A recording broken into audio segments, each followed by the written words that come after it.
The hooker sits in the lobby of the Motel Astor. She has no idea what year it is, but only that she was murdered in room 115 during the mid-80s. Because that's the thing about being dead. The time frame of the mortal world becomes non-existent after death. Without the meaning of life, the sand in the hourglass becomes wet mud. The sex worker sparks a cigarette and inhales deeply. Upon exhaling, the angel in the lobby looks over to the man behind the desk and asks,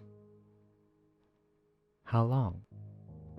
Keeping his eyes on the television monitor playing the same repeat of the All in the Family episode where Edith is sexually assaulted, the lobbyist replies, "What do you mean?"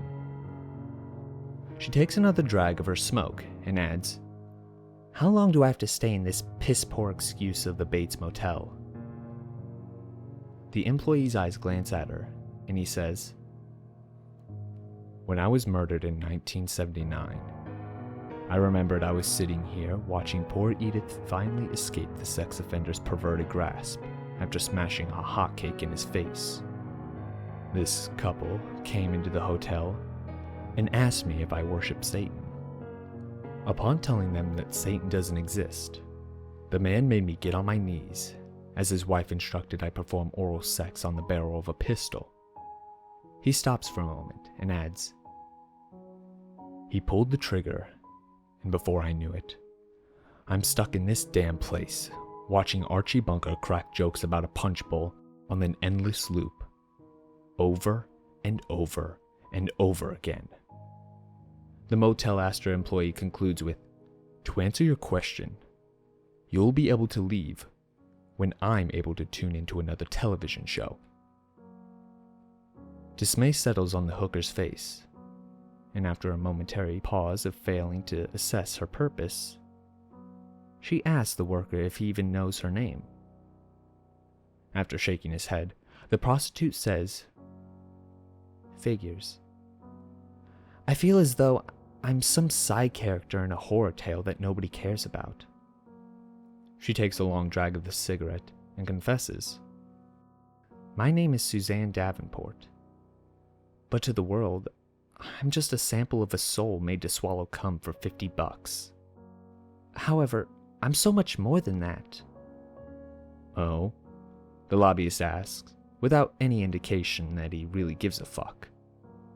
"Yeah," Suzanne tells him. "I remember at one point, I made my mother and father proud.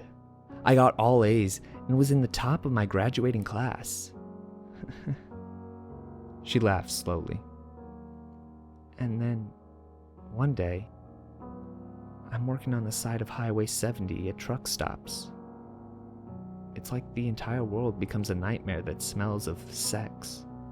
And believe me, I lived every single day thinking it would get better. I used to think that I would die in a hospital bed as a happy old woman."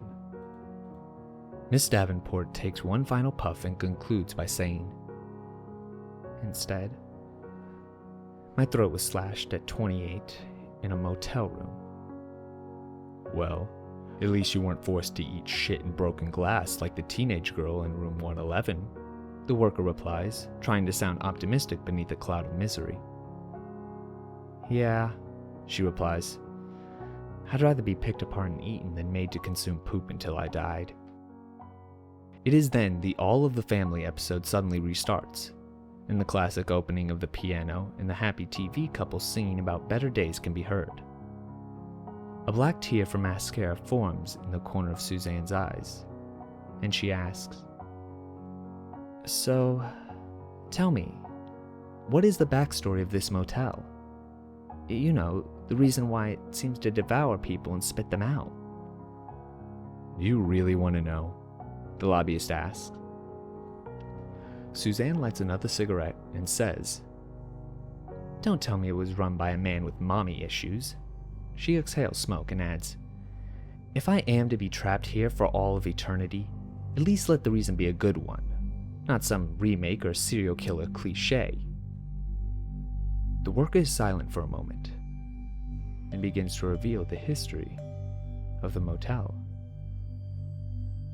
Back in 1898, before the Motel Astor existed and there was a Highway 70 that led victims to its despair, this property was a cornfield with a dirt road that cut through it, he tells the hooker. And just a couple miles away from this prosperous field was the town of Benson.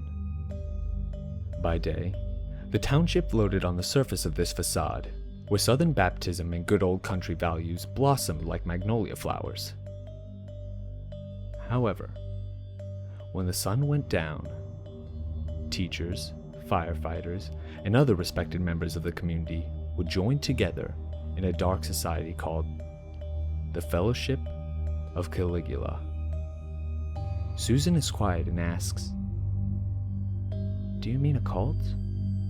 "Well, they called it a religious group," the employee replies. "But yes, a cult. A cult devoted to the late member of the House of Rulers conventionally known as the Julio-Claudian dynasty. They believed Caligula was not only a man of many gods, but the Christian God as well." He asks the ghostly prostitute for a cigarette and continues the sordid tale. Obviously, they were nut jobs, but nobody in that time period ever questioned the possibility that an evil cult resided in the underbelly of the Bible Belt. One night, the leader proposed that they sacrifice the town simpleton, Joshua Brannan, a mentally handicapped man who not only had the mind of a child, but was still a virgin. He puffs the cancer stick and says, "They stripped the man naked and paraded him to the cornfield, where they, too, stood nude in the pale moonlight. With nothing but black hoods over their heads, they nailed Joshua to a wooden cross and chanted, 'God to Son, Son to the people to love, love to hate, hate to nails, nails to the crucifix to blood, blood to the devil, to the devil, to the devil.'" The employee is silent for a second, then notices the look of horror on Susan's face, and he adds, "Little did the cult know that Joshua Brannan possessed the power of mind control, and his gift never came to light until he hung from the crucifix in a mixture of agony, humiliation, and absolute fear.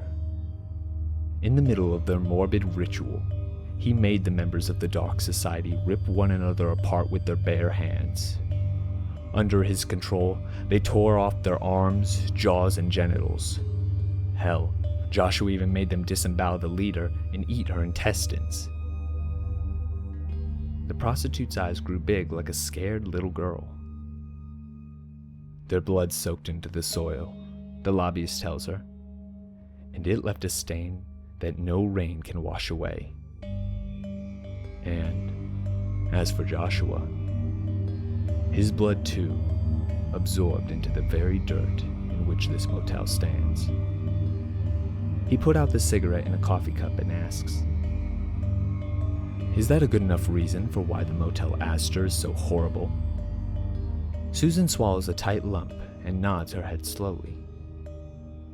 "All right, well, now that you know the marvelous history of the Holiday Inn," the lobbyist replies sarcastically, "I now have to go and feed Mr. McCormick in room 119. "Let me do it," the prostitute says. After a short pause of unenthusiastic surprise, the employee asks, "And why do you want to do such a nasty task? You don't work here." Susan looks at him and replies in a rather defeated tone, "If I can't figure out my purpose, I might as well make one." The man behind the desk smiles and says, "Well, the hiring manager isn't able to confirm whether or not you can work here, because he is hanging from a slip knot in his office. However, we are accepting applications." The hooker then replies, "Fuck you, I'll volunteer." He reaches in a drawer, pulls out the key for room 119, and tells her, "The dog food is in the dresser along with the funnel." She takes the key, heads out of the lobby, and proceeds to Mr. McCormick's room. As she walks down the sidewalk, Susan passes a crying little girl who stands at the Coke machine. The child is wearing a Mickey Mouse shirt, and with a fragile whimper, asks, "Have you seen my mommy?" Susan smiles, but the depression in her voice replies, "Oh, dollface, your mommy went crazy after you drowned in the swimming pool." The little girl is quiet for about 3 seconds and asks, Is she ever going to come back?" The dead hooker shakes her head and says, "No, Janie. We've been over this before. Don't you remember? She blew her brains out a year later in Georgia." Susan walks away from the girl and passes numerous doors before arriving to 119. The prostitute uses the key to unlock the door, and upon entering, she is greeted by the smell of feces. She turns on the light where a man who has been tied to a bed is revealed. He's been strapped to the mattress for almost a year, and he is eaten up with bed sores, infections, and his muscles have deteriorated. "Hello, Mr. McCormick," she says, walking over to the dresser. She pulls out a funnel and a can of Alpo, and adds, "I'm the new housekeeping." The man moans something in agonizing bliss, and she replies, "I'm sorry for what this motel has done to you." Mr. McCormick says nothing. In the pits of her hopelessness and endless days that drag on and on, Susan realizes her purpose. Before she died, her father always told her, "When in hell, do as the hellions do." And with that, the hooker shoves the funnel into the helpless man's mouth and says, "It's time to eat."